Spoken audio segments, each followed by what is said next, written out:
It was an unforgettable day. I can tell you that. By all accounts, it was a regular Saturday night dinner. Even young Rachel was there, staying with us for the weekend as she often did. Rachel's mother, Andorra, was a widow and worked weekends as a cab controller. Rachel and our daughter, Audrey, became best friends in high school and often had sleepovers. Rachel stayed with us on Fridays and Saturdays while her mother worked 12-hour night shifts.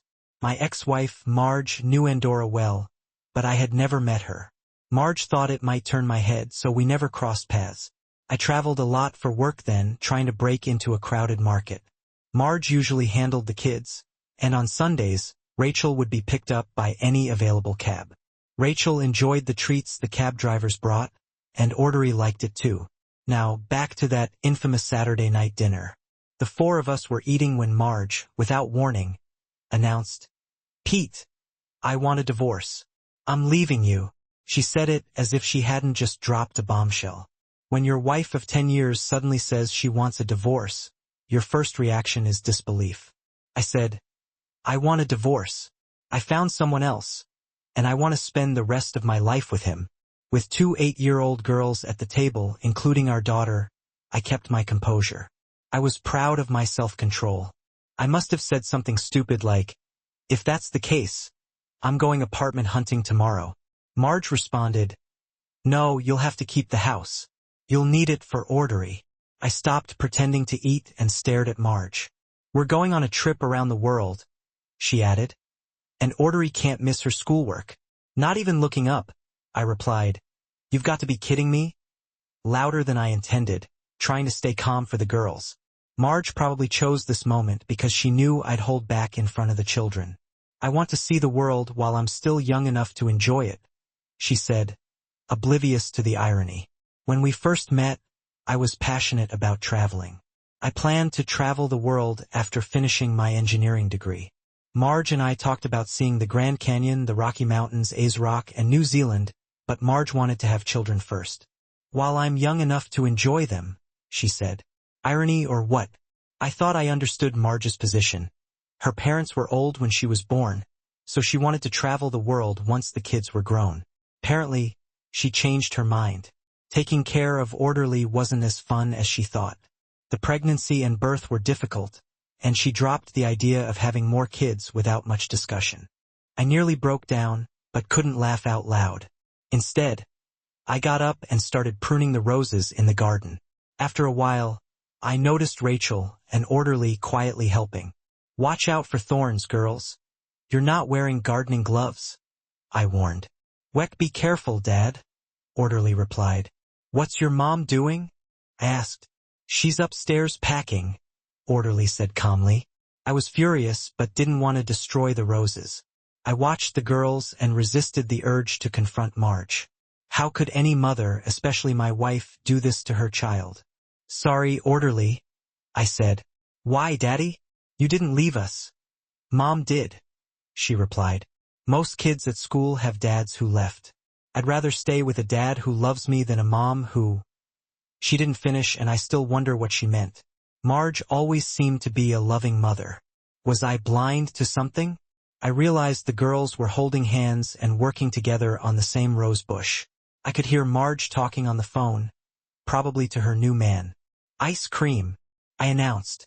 "Let's get the biggest ice cream we can find, girls." They cheered, and we went to a restaurant for Sunday's treat. It took them a while to eat, giving me time to process Marge's announcement and its consequences. Surprisingly, I didn't care that Marge was leaving. Any love I had for her vanished with her announcement. My main concern was childcare. I could take care of Audrey, but I needed help with school and vacations. My employers might help, but work hours clashed with school hours. I realized Rachel's mother would have to deal with her own problems while I managed mine. I thought I would have to call my sister Carol later to explain the situation. My only plan was to see if Carol could pick up Audrey from school, even though it would be a long drive. I called Carol, hoping she'd have a solution. What did she do? Carol shouted when I briefly explained Marge's statement, trying not to go into details in front of the girls. I realized I knew very little about Marge's affair. "Carol, Marge ran off with some guy and left us," I said. Who? What guy? Carol demanded. I have no idea, just some Casanova, I guess, I replied. His name is Ronald, said Orderly. He's a library customer, added Rachel. Marge had been working part-time at the library. I repeated their words to Carol. My problem is, I don't know how to handle picking up Orderly from school every day. I can drop her off in the mornings, but I can't finish work by 2:30. It's okay, Daddy. Rachel's mom is picking me up, Orderly said. It wouldn't be fair to ask her to do that every day, she added. Oh, that won't be a problem, I replied.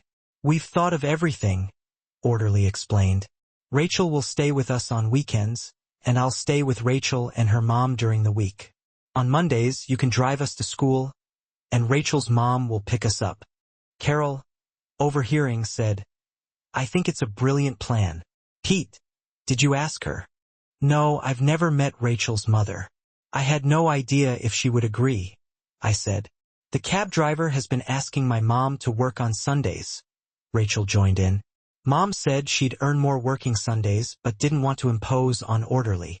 Mom, the kids have solved your problem, she continued. What does Rachel's mother look like? I asked. I have no idea. I've never met her, I replied. Well, you'd better go talk to her soon and see what she thinks of the plan, Carol advised. Carol then asked, Has Marge moved out yet? I have no idea, I replied.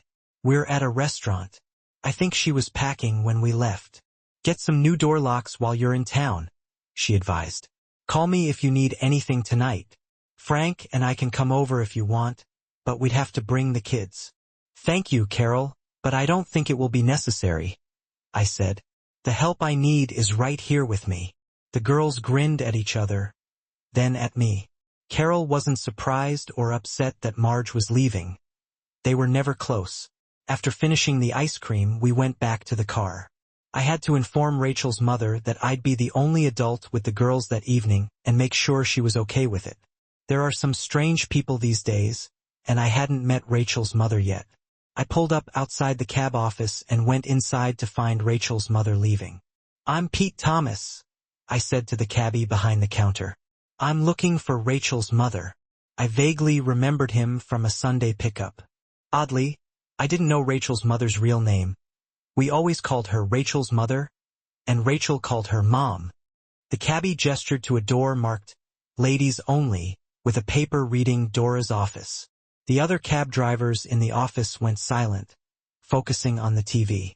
After a seemingly long wait, Dora emerged. She was stunning, dressed simply in tight jeans and a blouse, yet looked like a runway model. Dora, there's a guy here to see you, said the cabbie. Hey, Pete, is something wrong? She asked, smiling but slightly concerned. Yeah, no, well, maybe, I replied nervously. Rachel is fine. I just need to talk privately. The cab drivers began to leave, but Dora told them to stay, and we went outside. What's up, Peter? She said, noticing the girls in the car and waving. Marge left me, I stammered. It was strange talking to Dora for the first time, especially since she recognized me. My God, poor thing, she reacted, then asked, Does this mean we have a child care problem tonight? No, Dora. I just wanted to let you know I'll be watching the kids alone tonight. We've never met and I thought you should know. Not so much because Rachel talks about you all the time. She treats you like a surrogate father and has a picture of you next to her bed. Oh my God. Where did she get that? Orderly gave it to her, I guess. Do you want me to take the day off and take the girls? No, I just wanted you to know I'm fine looking after Rachel. I'm sure Rachel couldn't be in better hands. Peter, she said, taking my hand. I'll come and get Rachel in the morning. No, you need to get some sleep.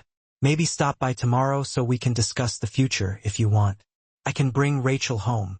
Oh yes, the future, Dora replied, looking concerned. Don't worry, we can work something out. The girls have plenty of ideas. I smiled and Dora seemed relieved. Thank you, yes, I guess that's the way it is.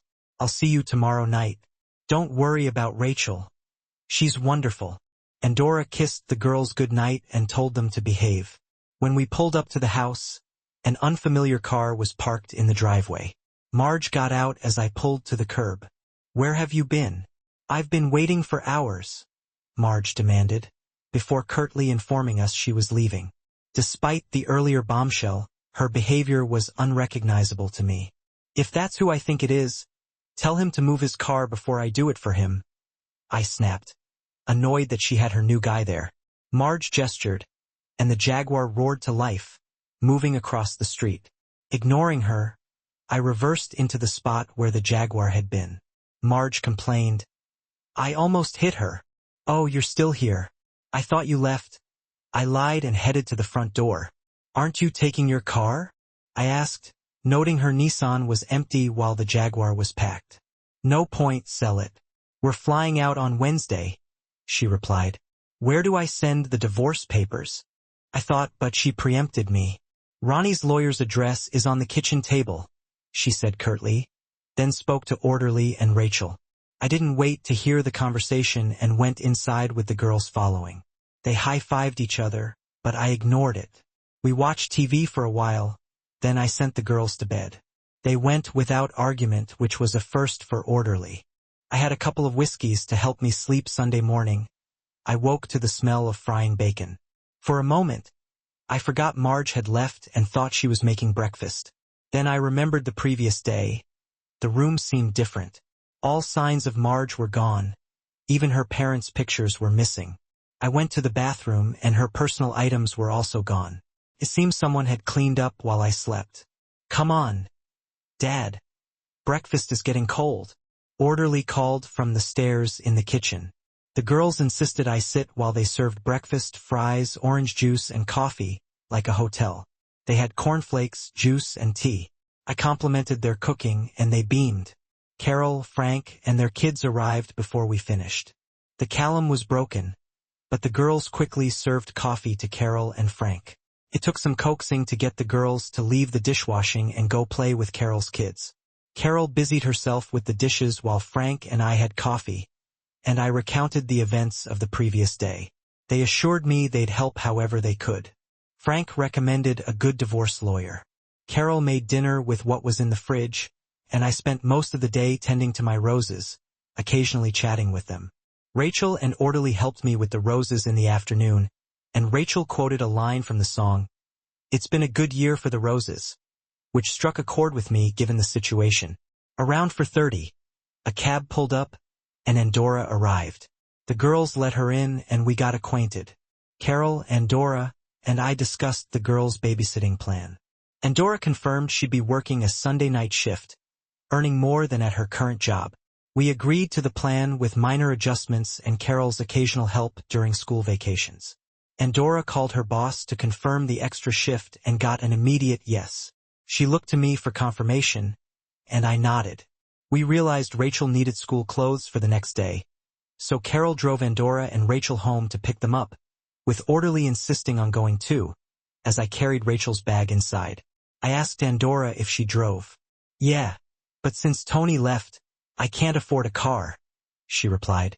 "How about using the Micra?" I asked, pointing to Marg's car. "I can't," she said. "Why not?" I asked. "She told me to get rid of it." "You'll need it to drive Orderly to and from school." "Are you sure?" she asked. "Yes. Let's call the insurance company and add you as a driver," I insisted. "We'll deal with Marg's insurance separately." "His name is Ronald," Dad Orderly corrected me. "Who cares? H.E.K. Ronald the Rat," I replied sharply. "But he's funny and cute," she insisted, referring to a puppet character from TV. I relented with a smile. "Okay, Ronald the Rat."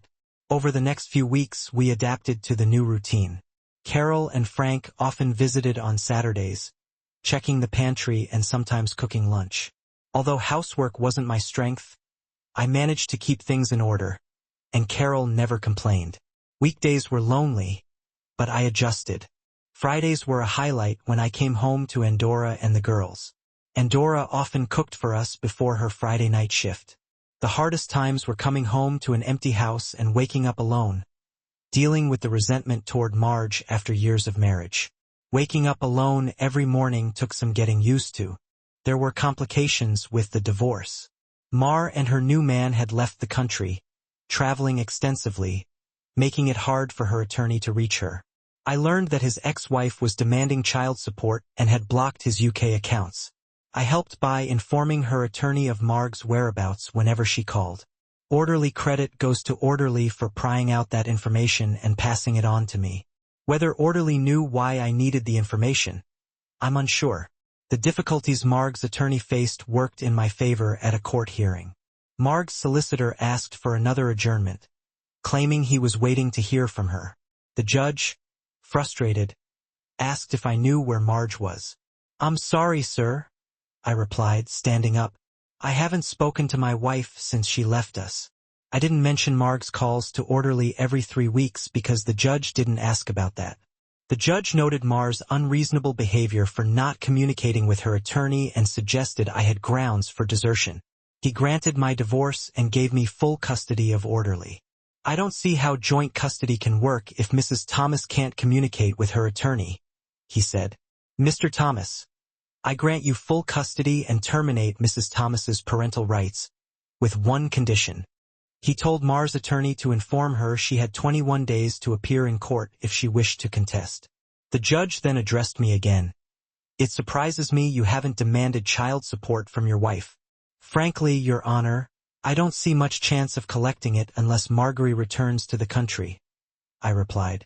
The judge ordered a nominal $100 monthly support, doubting I would ever receive it but setting a precedent. He advised my legal representatives to verify any assets Marge might have in the UK. I walked out of court as a single man with full custody of Orderly and rights to any property Marge had in the country. I never bothered to look for it. On Monday, I noticed an international call on the log from the day before, likely from Margery. Neither Orderly nor Rachel mentioned the call or Margery's location, which was unusual. I figured it out but didn't dwell on it, focusing instead on our new routine. As time went on, Margery's calls to Orderly became less frequent. I wasn't surprised. They were one-sided, aside from Orderly's subtle inquiries about Margery's location, which ceased once her boyfriend's divorce was settled. Somehow, Orderly and Rachel knew about it, likely through school connections. The divorce was finalized about 4 months ago. One Saturday, while at a movie and having burgers, Rachel announced she and her mother would move soon due to a rent increase. I didn't realize this was part of a larger plan. It turned out the girls had plotted to have Andorra and Rachel move in with us. At dinner one Friday, Orderly casually asked Andorra if she found an apartment yet. Rachel then exaggerated horror stories about their search. Orderly suggested we have a spare room. "Why don't Rachel and Andorra move in with us?" I thought Orderly's idea made sense, saving Andorra from rent and reducing our running around. I looked to Andorra for her thoughts, but she avoided eye contact. I didn't want to reject the idea outright or put Andorra in an awkward spot, so I tried to be cautious. "Well, sometimes people might get the wrong idea about a man and woman living together," I said. Andorra laughed. "Geez, Pete, you sound like a prude." "I was just thinking of your reputation," I replied. "My reputation? You're kidding me. I already face rumors at my apartment because I'm away every weekend and drive a new car. People think I'm doing something else." "You're kidding," I said. "No," she responded. "They even wrote to my landlord. I told them I work at a cab company, but the rumors persist." "You need to get out of there," I advised. "I know," she sighed. "But finding an affordable apartment is tough." "What about Orderly's idea? There's plenty of room," she mentioned. "Yeah, you're right. Without the girls, this place is like a morgue, and you're not a bad cook." "Should I take that as a compliment?" I asked. "Yes, the room is yours if you want it." Andorra seemed excited. "The girls seem excited. We need to discuss rent," she suggested. "No need. I don't like housekeeping and you're a better cook. Maybe you'll handle cooking here. I'd pay for utilities and housekeeping." "Insisted," she added. "We'll discuss that later. Are you sure you want to move in? If you're inviting us, then yes, we'd love to. Then it's settled. When do you want to move in?" she asked. "Well, our apartment is furnished. Don't worry, Most of my things can be thrown away. I sold the good stuff years ago after Tony left, when I needed money. So we agreed, and Andorra and Rachel moved in with Orderly and me. What happened? I asked Andorra, but her look told me she'd explain later, when the kids weren't around. I knew her husband had died in a traffic accident years ago, but I didn't know the details. Later, while walking Andorra to the car, I heard a distinct smack and saw Orderly and Rachel looking innocent. Andorra and Rachel moved in the following week. Most of Andorra's furniture was discarded, but some items made it into the house, with others stored in the garage.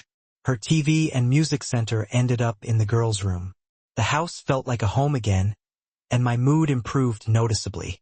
I stopped going for after-work drinks because I had bedtime stories to read to my 2 dogs and daughters. My traveling days ended when Marge left. My boss started sending others on trips, and I stayed home. Shortly after Andorra moved in, I began to fall for her, though I tried to hide it. Andorra, a year younger than me, always looked immaculate and had a great sense of humor. She never resented the girls or me and even tolerated my quirks. I realized I loved her from the moment I met her. Carol noticed first. That Christmas, while setting the table with Carol, she asked, "Have you told Andorra yet?" "Told her that you're in love with her." "You fool," Carol said. "Don't be silly, Carol.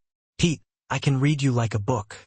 You're more hooked on Andorra than you were on Stephanie Mathers." Stephanie Mathers was my high school crush who broke my heart. Carol and her friends had helped me forget her. "I'm attached to Andorra," I said, "but I don't want to upset the balance." "Peter," she said. "She likes you as much as you like her. You two act like school kids in love." "What do you mean?" "You both avoid touching each other. Either you hate each other, which I doubt, or you're in love." "So you think Andorra likes me?" "Yes, Pete. She's as smitten as you are. Even the girls see it." "What should I do?" "Tell her how you feel. You've charmed women before. Marge was different." "You never liked Marge, did you?" "No, I didn't trust her. She had you wrapped around her finger. But those 2 little girls love you, which I never thought Marge did. Marge loved me when we married." "Think what you want, Pete. Now there's a woman in the kitchen who loves you. Find a way to melt the ice." Just as our conversation started, Andorra walked in to check on dinner preparations, forcing Carol and me to change the subject. During dinner, Carol kept giving me meaningful looks and shared a private joke with Orderly and Rachel over the next few days. I nearly brought up Andorra several times but always hesitated. On New Year's Eve, Andorra was working and Carol and Frank took the girls so I could go to a party with office friends. Reluctantly, I agreed. Around 4 a.m., the party wound down, and I called a cab. Dora answered, "Hey, gorgeous. Can you send one of the guys to take me home?" I slurred. "Are you mad, Pete?" And Dora replied, "I had a hard time deciding which phone to call." I joked, "Try not to throw up in the car," she warned, laughing. Phil, the driver, arrived and helped me into the cab. As we drove, I realized we weren't heading to my house. "You're going the wrong way," I muttered. "You need someone to put you to bed, and it won't be me." "I think I know who will volunteer," Phil replied. I must have fallen asleep because the next thing I knew, Phil and Dora were helping me out of the car, and Dora clung to my arm, helping me to the door. Phil helped me upstairs, and then Andorra began loosening my clothes to make me comfortable. Intoxicated, I saw this as the perfect opportunity. Andorra leaned over me, and I muttered, "You know, you're one hell of an attractive little Andorra." "What does that mean?" she asked. "That you're good enough to eat, and I'm hungry," I slurred with a smirk. "How much have you had to drink?" she asked. "Not enough." "Jesus, Pete, you're as drunk as a newt." "Yeah, but if I drank a little more, I'd have the courage to tell you how much I love you," I confessed. "I'll believe it when you can tell me sober. Now, get some sleep, and we'll see how you feel in the morning," Andorra said, smiling. She stood to leave, but I grabbed her arm, pulling her gently onto the bed beside me. She didn't try to get up, and I soon dozed off. The next morning, sunlight pouring in worsened my hangover. Disappointed, I found Andorra was no longer beside me. I tried to lift my head and groaned in pain. Here, have a drink. I heard Andora's voice behind me. What is it? I asked, shielding my eyes from the sunlight. It can't be poison until you marry me. I need life insurance on you first, she joked. How do you know I won't bump you off first? I replied, trying to be witty. You can't. You have 2 daughters to look after, she said with a smirk. One of them is yours, I reminded her. They think of themselves as sisters and see you as their father, she noted. And you're like Orderly's mother now. She's called me Mom several times recently, I added. I hadn't noticed, she said, sounding surprised. And Rachel's been calling you Daddy for a month now, I informed her. Really? Did she? She asked, astonished. Yes, even Carol and Frank noticed, I confirmed. Did you discuss it with Carol on Boxing Day? She inquired. I discussed a lot with Carol, I replied. Is she already planning her wedding outfit? I joked, despite my hangover. Andora sat holding the drink she prepared for me, looking confused. So, are you going to marry me or not? I asked, breaking the silence. You didn't ask me, she pointed out. I wanted to know your answer before I asked. It's less embarrassing if I get rejected, I explained. Well, you wouldn't look foolish if you asked, she replied thoughtfully. But I have a confession. I'm not a widow. Tony's not dead, legally. I was never married to him, she revealed. I'm confused, I admitted. Tony was a bigamist. He was already married when he married me. So our marriage is null and void, she explained. Wow, so you're not a widow and never married, I clarified. Yes, it's easier to tell everyone I'm a widow, she admitted. In that case, would you do me the honor of... I started, but we got distracted and spent the next hour kissing and hugging, almost forgetting my headache. By the time Frank brought the girls home at 3 p.m., Ander and I were in the kitchen planning how to tell the girls. They seemed to understand immediately, likely because Ander was almost sitting on my lap. They hugged us both, and when Frank entered, he said, "Congratulations." When we set a date for mid-February and planned a modest celebration, though the girls wanted something more extravagant, we settled on an average-sized event with the wedding at the registry office and a small reception afterward. Neither of us had many living relatives, and the registry office avoided the complications of public announcements, keeping things simple for Ander, who was supposed to be a widow after Frank went home. Ander had the delicate task of submitting her resignation to the taxi company supervisor. She wouldn't work night shifts due to personal preferences, which irritated me because I disliked sleeping alone. We decided to sleep in separate bedrooms until the wedding to set a good example for the girls regarding extramarital lovemaking. Still, I developed the habit of coming home for long lunches once the girls were back in school, improving my mood significantly. The following weekend, Ander worked her last shifts at the taxi depot, bringing home numerous flowers and chocolates from her colleagues. That Sunday night, several drivers and their wives invited us for dinner and fun at a local pub, making cabs scarce in town. The wedding arrived quickly and went smoothly. Our girls were perfect bridesmaids, and Ander looked stunning. We spent one night in the honeymoon suite at the luxury hotel where we held the reception, while Frank and Carol took the girls home. Our plan was to spend most of the school summer vacation traveling with the girls that first year. We spent 5 weeks driving around Florida, the Caribbean, and Southern California, seeing and experiencing as much as possible. A week or two after the wedding, I noticed something was wrong when I got home from work. The girls were happy, but Ander seemed upset. After the girls went to bed, she told me what was bothering her. "Does Rachel know Tony isn't dead?" Ander asked. I was shocked since we had never discussed it around the girls. Ander explained that the girls often hid pictures of Marjorie and Tony in their drawers. When asked why, Rachel said, "They don't need us. We don't want to look at their pictures." Rachel knew her father had not died in a traffic accident but had run away, though she didn't know why. Ander decided not to explain further, to avoid telling Rachel she was technically illegitimate. Surprisingly, Rachel didn't seem bothered by the truth, which I thought helped the girls feel closer. Ander turned out to be an amazing wife and mother. She was patient with the kids and me, even when things got hectic at the office. Despite my flaws, Ander never mentioned them and had a wonderful sense of humor, often teasing me playfully. Our nights, though sometimes tiring, were filled with love and laughter. By early summer, Marjorie's calls to Orderly had almost stopped. Orderly, angry at her mother, became more persistent when Marjorie did call. Ander and I had to reprimand her for calling Ander new mommy during these conversations. Orderly then switched tactics, talking about our family activities and referring to Ander as Daddy's wife and Rachel as my sister.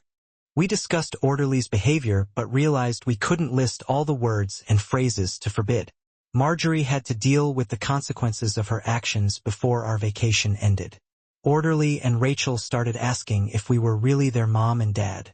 They left printouts about adoption procedures around the house, hinting at Ander adopting Orderly and me adopting Rachel. They even found forms for changing Rachel's name to Thomas. After discussing, Ander and I decided to pursue both adoptions. Rachel's father, though absent, still had legal rights. Our attorney for my divorce case handled the process.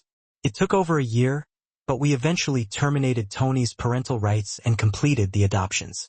Coincidentally, the same judge from my divorce case presided over Tony's termination. Legally, we became Mr. and Mrs. Thomas, with our daughters Orderly and Rachel. We considered having more children but decided against it after our marriage. I got a promotion which included a bigger salary and more delegation. Our summer trips became regular, making up for my lack of travel earlier in life.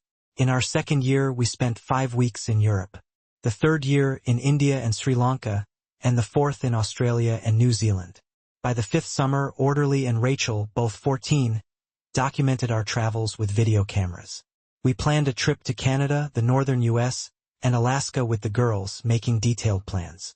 About 2 years after our marriage, Marjorie started sending us Christmas cards, though we couldn't reciprocate because they lacked a return address. The cards had Canadian stamps, suggesting Marjorie and Ronald had settled there. Marjorie was rarely mentioned, and she hadn't called Orderly in years, so no one brought it up. As usual, our master plan for the extended summer vacation changed when the girls pointed out we couldn't visit all the desired locations within the given time. Even after significant cuts, we decided to split our trip, focusing on the West that summer and saving the East for another year. We arrived in Winnipeg on an Air Canada flight in late June, spending a day or two exploring the city's historic sites. From Manitoba, we drove west to Saskatchewan, then south through the Dakotas, Nebraska, and Kansas before turning west and north again through Colorado and Wyoming. There, we stayed at a dude ranch. While the horses were pleasant to ride, I preferred English saddles over the Western ones, feeling less confident about getting out of them if something went wrong. There are two choices about riding horses or motorcycles. Stay with it and hope to regain control, or back off and hope to fall safely. The idea of being on a horse or motorcycle with a spinning rear wheel has never appealed to me. We eventually entered Montana and stopped in a town I had always wanted to visit, likely read about in some Western. After checking into a motel, we headed to a nearby diner. The diner was crowded and noisy, but suddenly there was a loud crash, followed by silence, as a waitress dropped a tray of food. And I, like everyone else, turned to see who had dropped the tray. To my surprise, I recognized the culprit. She also recognized me, likely causing her to drop the tray. The poor woman stood there, stunned, staring straight at me. Ander recognized her too, and we both reacted by saying almost the same thing in unison. To our girls, eat your dinner, Rachel. Orderly, there's nothing to worry about. Ander and I reassured the girls, each addressing our own adopted daughter. Despite adopting each other's children 5 years ago, we still tended to scold our own first. Both girls were trying to catch a glimpse of the commotion. Orderly quickly recognized the woman, muttered, "So be it," and returned to her meal.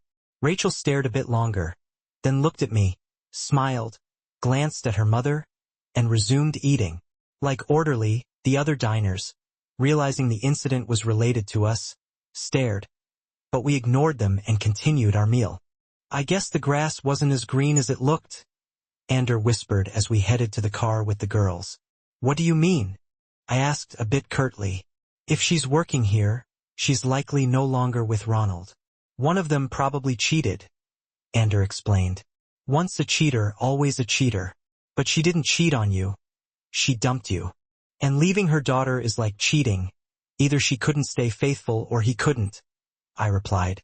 Does it matter? Ander asked. Only if she tries to cause trouble now. Orderly's been through enough, I said firmly. It's too late for her to cause trouble. Orderly handled it better than you did, after all, the girls. Ander began. Don't say that, Ander. I know what the girls did, and I'm glad we have such clever little manipulators. I just wonder how far their plans go. I interrupted. What do you mean? Ander asked, looking puzzled. Nothing major, just that they seem to be working to a plan. Sometimes I wonder how far in advance they planned everything. I don't worry. I'm very pleased with how things are. I'm just curious sometimes, Ander said, reassuringly. We reached the car, and I unlocked the doors with the remote. The kids jumped into the back seats. I opened the front door for Andorra, but she didn't get in. Instead, she came up to me, wrapped her arms around my neck, and kissed me. The girls in the back murmured and shouted approvingly, making comments like, not in public, and wait until you're in your room. Despite their playful remarks, both were mature for their age, due to their difficult pasts. Andorra's husband died when Rachel was 6, and Orderly's mother left us when she was 8. Ander suddenly interrupted the kiss. We have an audience, she whispered, looking over my shoulder. I saw Marjorie standing in the kitchen doorway, watching us. Do you think Orderly should? Ander suggested. Yeah, I don't think we have a choice, I replied. I knew I would have to confront Marjorie later and arrange for Orderly to meet her mother alone. Ander leaned against the car and spoke while I was still pondering. Your mom is there. I think you should go see her, Ander told Orderly. Do I have to? Orderly replied. She is your mother. You might regret missing this opportunity years from now. Orderly shrugged and reluctantly climbed out of the car. I don't want to see her. Maybe Rachel will ride with me. No, we'll be right here, assured Ander. Orderly, with reluctance and a few glances back at us, walked toward her mother, stopping about 10 feet away. Marjorie said something we couldn't hear and took a step forward, but Orderly immediately stepped back. It was frustrating not hearing their conversation, although it seemed Orderly did most of the talking. If Marjorie moved closer, Orderly retreated. That's not good, muttered Ander. Apparently so, I replied. Orderly soon turned and ran back to the car, jumped in, slammed the door, and fastened her seatbelt. Marjorie had disappeared from the doorway. I wanted to leave, but Andorra had other plans and was halfway to the door before Orderly finished fastening her seatbelt. I waited for about 10 minutes until Andorra returned. I gave her a questioning look as she got in the car. She glanced at the girls in the back seat and gave me a look that said, "Shut up and drive. We'll discuss this later." After lunch, we planned to stroll along the river path and see the waterfalls that the town was named after. We thought the hydroelectric dams had diminished their original splendor, but they were still impressive. As usual, on these walks, Andorra and I never overdo hiking if we can avoid it. 2 girls went ahead, giving Andorra and me a chance to talk. So, what did she say? I asked. He left, dumped her, 2 years ago for some waitress in this town, just as we suspected. But I wonder why she didn't go back to the UK. He left her with the motel bill, Andorra replied. The motel needed help in the restaurant, so she stayed to work off the bill. She's sharing a room with another woman. They both work in the restaurant during the day and serve drinks at the bar at night. Sounds like fun. What else is she supposed to do? I continued. Pete gets herself laid every night by some barfly, I suppose. No need to be nasty, Andorra said. Peter, Marjorie made a mistake, and now she's paying for it. Anyway, you'll meet her when she finishes work at the restaurant at 6 o'clock. She only has a couple of hours before her bar shift, so you can chat while I take the kids out for a bite. What the hell am I supposed to tell her? I asked, exasperated. You need to finish, Peter, Andorra said, her tone calm but firm. No matter what you believe, you need to sit down and talk to her. Remember, she's Orderly's mother. Do you wish she remembered that? Marjorie said the same thing, and Dora advised. Peter, she regrets her actions and wants to apologize to Orderly and you, but I don't think Orderly is ready to accept that yet. That was clear at lunch, but in time, I'm sure she will. We just have to make sure we don't lose her again. And Dora continued, her voice gentle. Are you being magnanimous about all this, considering what Tony did to you? I asked, skeptical. Pete, is there any point in going through life with hate? What Tony did to me is worse than what Marjorie did to you, she replied, or Orderly, for a while. I hated him, and the other he tricked into marrying him. Then one day, we were all sitting in the waiting room at the police station, and I realized we were all in the same boat. We had all been tricked and were not to blame, so we became friends. Tony, what's the point of cursing the idiot if he shows up? I'll report him to the police, but I'm not wasting time hating him. I have more important people to worry about. And Dora said this with conviction, pulling me to her and kissing my cheek. Besides, think about it. If Marjorie hadn't run off with that what's-his-name, where would we be now? She added. Good idea, Andorra, I conceded. I know, my love. We'd better hurry.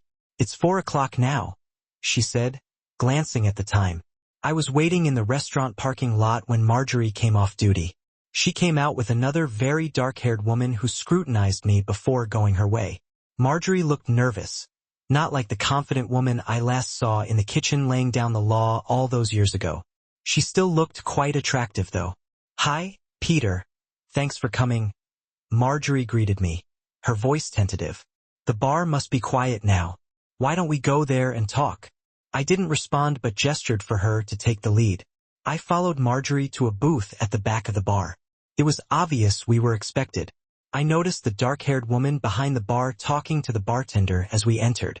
All the booths next to ours were empty. The dark-haired woman walked over and set 2 beers on the table, then said something to Marjorie in Spanish. Marjorie nodded in response. I assumed she had picked up the language during her time here. You wanted to see me, Marjorie? I said, reminding her that I hadn't asked for this meeting. I just wanted to say I'm sorry, Peter, she finally whispered. No, you've done me a great favor, I replied. Come on. I'm not cut out to be a bloodthirsty diplomat. Yes, Andorra got the better end of the deal, Marjorie said bitterly. I should have realized she'd latch on to you as soon as I left. She replied bitterly, it was the other way around, Marjorie. As soon as I laid eyes on Ander, I wasn't quite sure how to end that sentence. Maybe I thought if I had met Andorra before Marjorie left, I might have been the one to walk away. Maybe I'm wishful thinking, but I doubt I would have done that. I'm too bound by duty and other things to act so selfishly. Sometimes you wonder if this is a failure. What happened to Lover Boy, after all? I asked Marjorie, and where did that creep get all his money? You know? He left his wife and kids without a penny, so she seized all his bank accounts. Ronald's money? What a joke. You mean everyone else's money? He was a crook, Peter. He's wanted everywhere. I wouldn't be surprised if that's why he left me in the end. I helped him with some scams, and we had to leave Argentina quickly when my picture was in the local papers. I think he crossed into Canada when he found out the FBI was looking for him at the motel, coincidentally with one of the waitresses from the diner. Ironically, I'm now doing the job of that waitress. Wasn't the FBI after you? I asked. Pretty much, Marjorie replied, but I made a deal with them. If I'm to testify against Ronald when they catch him, they agreed not to throw the book at me in return. I got a slap on the wrist, 2 years probation for aiding a fugitive. I'm stuck in the country until they find him and have to report to the authorities every week. But it doesn't interfere much because Buster, the deputy sheriff I report to, is here or at the diner most of the time.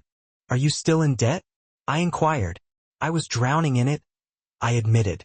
I signed over almost everything, including Ronald's rental car, and the woman drove off in it.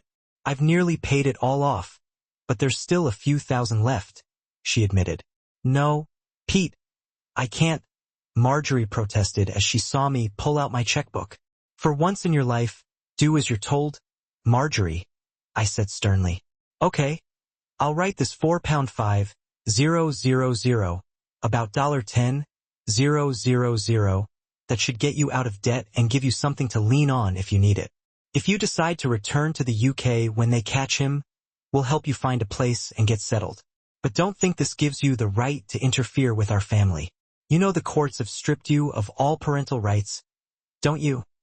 She made that clear to me this morning, Marjorie confirmed. Oh, I'm sorry. That's not why we sent her, I explained. I realized that when Ander walked into the kitchen. Pete, I was stupid. I never meant to hurt you like that. I got swept up in Ronald's exciting stories. It wasn't worth it, she confessed. I assure you, Marjorie, that was a long time ago. I'm just glad you're safe, but Ander and I have a new life now, and you are no longer a part of it. And I will try to ensure Ander keeps in touch with you, I said firmly. That's more than I deserve. Peter, and I really don't deserve this check, Marjorie said, shaking her head. Well, you'd better take it. It will ease my conscience a bit when we leave tomorrow morning. We'll come to the diner for breakfast. Perhaps we can get Ander to speak to you civilly once more, I suggested. I don't deserve your kindness, Peter, she repeated, her voice wavering. No, Marjorie, I had to make my point, even if I tried to convince myself otherwise. But you're Ander's mother, and there's nothing I can do about it now. If you don't mind, I'd like to get back to my family, I said, standing up. Sure. I'm sorry, Pete, she said softly. I got up and walked away without looking back. When I found the girls, they were all waiting for me breathlessly. I took Ander aside and briefly told her about my conversation with Marjorie and the money I gave her. She doesn't deserve you, was Ander's only comment when I mentioned the check. That's pretty much what she said, I replied, kissing my wife. But thank you, was all she replied to the remark later. I contacted Orderly alone. I was about to start the "you only have one birth mother" routine when she informed me that Andorra and Rachel had already arrived. From that point on, the conversation didn't go as I had planned. Orderly said she would talk to her mother the next morning and would try to keep her mouth shut. She added that she wouldn't be alone with her mother and that Rachel or I would have to be present when I asked why. She curtly replied that one of us was always present during the funeral. I didn't know how to respond, so I left it at that.